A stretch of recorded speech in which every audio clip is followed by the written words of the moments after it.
Boa tarde, queridos alunos, tudo bem? Estou com muita saudade de vocês, tá? E nós realmente estamos vivendo esse período de isolamento social que é necessário, porque a gente está aí com essa pandemia desse Covid-19, né, trazendo essa doença que é muito séria, então realmente nós precisamos ficar isolados socialmente, mas a vida continua, então o aprendizado também. Por isso nós estamos gravando essas aulas para que o aprendizado continue acontecendo, né? A gente não sabe mais por quanto tempo isso vai durar. Aqui é a Picuna, a mascote, nossa querida, que está participando também dessa aula aqui para vocês. Eu vou estar corrigindo os exercícios que foram passados para o 7º ano, para as turmas 1701 e 1702, tá? Então, a primeira questão, na número 1, letra A, eu perguntei para vocês se o coronavírus era um ser vivo ou um ser acelular, né? E a resposta correta é um ser acelular, porque os vírus, não só o coronavírus como todos os outros, né? Todos os outros vírus não têm estrutura celular, não tem membrana plasmática, citoplasma e núcleo. Simplesmente é uma capa de proteína com material genético por dentro. Então, a resposta é correta. Eles não têm estrutura celular. Na número 1, letra B, era para vocês apontarem qual era o erro, né? Quando eu pergunto, coronavírus é uma família de bactérias? O erro está justamente aí. Bactérias são seres que pertencem ao reino Monera e o coronavírus pertence ao grupo dos vírus, tá? Na letra C, eu perguntava para vocês aí se a forma de transmissão do coronavírus e da dengue são iguais. Na verdade, não são iguais, apesar de ambas serem viroses. A Picuna está assim, bem feliz de estar aqui. Apesar de ambas serem viroses, doenças causadas por vírus, a doença do coronavírus, né, ela é transmitida, como vocês devem estar vendo nas redes sociais. Aliás, só recebam e só aceitem, melhor dizendo, né, as informações vindas pelos órgãos de saúde, tá? Porque tem muita fake news agora, então muita coisa errada.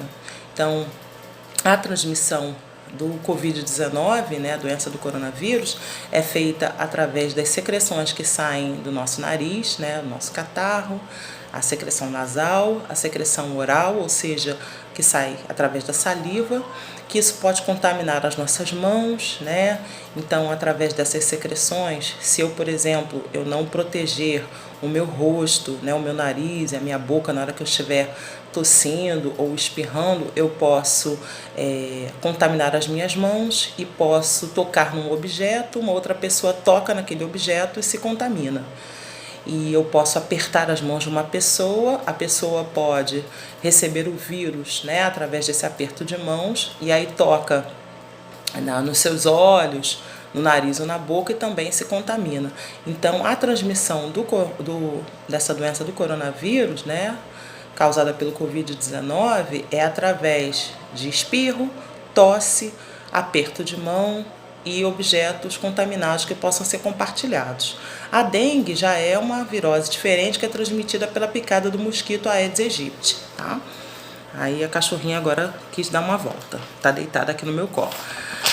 Continuando aqui com a correção, na número 2, na letra A, eu pergunto para vocês a diferença entre seres unicelulares e pluricelulares. Seres unicelulares são aqueles que têm apenas uma célula, exemplo, a bactéria. E seres multicelulares são aqueles que têm pelo menos mais que uma célula, têm, né, muitas células, exemplo, seres humanos. Na letra B, eu pergunto para vocês a diferença entre seres procariontes e eucariontes. Os seres procariontes são aqueles que não têm um núcleo definido e individualizado, né? O material genético fica numa região da célula, mas não tem uma membrana que envolve o núcleo, definindo esse núcleo. Exemplo também a bactéria e algas cianofícias. E os seres eucariontes, ao contrário, já têm o núcleo definido e individualizado, tem uma membrana nuclear. Então, exemplo, os animais. Na letra C, eu pergunto para vocês qual a função da membrana plasmática. A membrana plasmática ou membrana celular, ela tem uma função de separar a célula do meio extracelular e selecionar o que vai entrar e sair da célula. Na letra D, o que a gente encontra no citoplasma? No citoplasma a gente encontra as organelas celulares e o citosol, né, ou hialoplasma, que é o material gelatinoso, onde essas organelas ficam embebidas, ficam ali distribuídas. Essas organelas são como se fossem os órgãos das células. Assim como nós temos um pulmão, um estômago, nós temos nossos órgãos, as células têm organelas que desempenham as funções celulares de respiração, de digestão, tá? Então elas ficam todas no citoplasma. Na letra E, eu pergunto para vocês a função do núcleo, né? E o núcleo é o centro da célula, o cérebro da célula. Cérebro não, porque a célula não tem cérebro, mas é o cabeça, né? O responsável pelo comando das atividades celulares. Ele que comanda o momento em que a célula vai se alimentar, que a célula vai se dividir, ele é o centro controlador das células. Na letra F, o que é o DNA? Qual é a sua função? O DNA é a nossa molécula da hereditariedade, onde nós recebemos as características dos nossos pais e das nossas mães, né? As características herdadas que nos foram passadas pelos pais. Na número 3, então, vocês têm um desenho. À esquerda de uma célula eucarionte e à direita de uma célula procarionte. E é para vocês retirarem dos espaços ali, retirarem do retângulo, melhor dizendo, as palavras que vão completar os espaços em branco. Então, a número 1, vocês vão completar ali com a palavra eucarionte. Então, a número 1 é a célula eucarionte. A número 2 é a célula procarionte. A palavrinha que vai ser retirada do retângulo ali é procarionte. Número 3, a setinha, aponta para o núcleo. Número 4, aponta para a membrana plasmática. Número 5, aponta para o citoplasma. O número 6 aponta para o citoplasma da célula procarionte. Número 7, para a membrana plasmática da célula procarionte. E aí vocês observando os desenhos, vocês vão ver a diferença entre uma célula e outra, e principalmente que a célula da esquerda, a célula eucarionte, tem uma membrana que envolve o núcleo. E a célula procarionte, da direita, não tem essa membrana, tem só o material genético ali distribuído naquela região, tá? A número 4, eu pergunto para vocês qual é a função do microscópio. O microscópio é um aparelho que amplia, aumenta a imagem de coisas muito pequenininhas que a gente não conseguiria ver sem esse aparelho de aumento. O exemplo, então, é da célula. A gente não consegue ver a célula, a maior parte das células, né, que são microscópicas, sem esse aparelho de aumento. E a número 5, quais são as outras características gerais dos seres vivos? Nós vimos que todo ser vivo é formado por célula.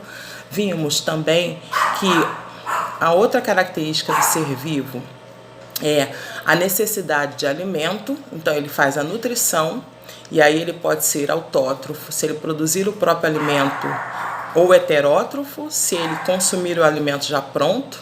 Vimos também que uma outra característica geral dos seres vivos é a respiração, que é a necessidade, né, da respiração celular, melhor dizendo, em que esse alimento ele é queimado na presença de um gás para a produção de energia, então isso é respiração celular. E uma outra característica geral dos seres vivos é a necessidade de deixar os descendentes através da reprodução. Então, algumas características, recapitulando, né, gerais dos seres vivos, ou seja, que todos os seres vivos realizam a nutrição, a respiração e a reprodução, tá? E então, fiquem aguardando que vocês vão receber mais vídeos, mais respostas, mais exercícios e continuem estudando e protegendo, tá bom? Protejam a vida de vocês, a vida dos familiares de vocês. Isolamento social, sim, estamos nessa. Tá? Vamos combater esse vírus aí com inteligência. Beijo no coração de vocês.